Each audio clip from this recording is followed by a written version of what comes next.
if I want to find the equation of a tangent line to a curve of the form r equals f theta, for example, r equals 1 plus cosine theta, we can write the equation of the curve in parametric form using the parameter theta. So we have x equals r times cosine theta, but r is f of theta.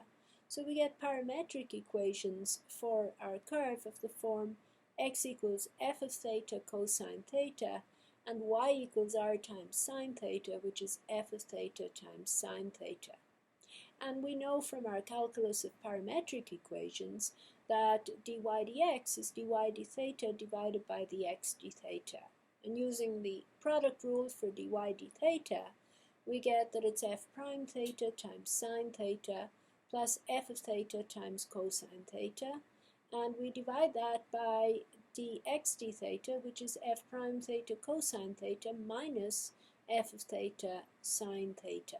This is equal to dr d theta times sine theta plus r times cosine theta over dr d theta times cosine theta minus r times sine theta.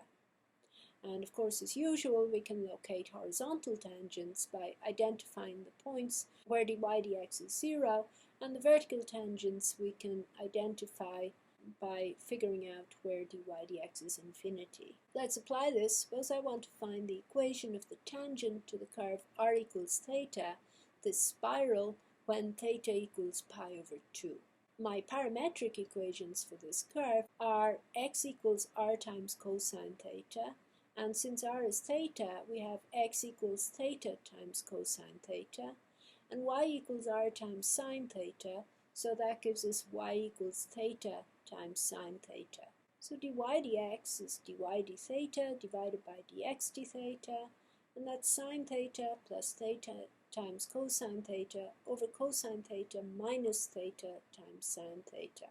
And when theta is pi over 2, we get dy dx equals minus 2 over pi. So the slope of this tangent line is minus 2 over pi. And we also need the Cartesian coordinates for the point on the curve. So when theta is pi over 2, the Cartesian coordinates are given by x equals r times cosine theta, and of course r equals theta, so x equals theta times cosine theta, which is pi over 2 times cosine pi over 2, which is 0, and y is equal to r times sine theta, which is theta times sine theta, and that's pi over 2 times sine of pi over 2, which is just pi over 2. So our point on the tangent line is 0 pi over 2, and its slope is minus 2 over pi, and we get the equation of the tangent line is y minus pi over 2 equals minus 2 over pi times x minus 0. And here we see an actual graph of the tangent line touching the curve r equals theta here.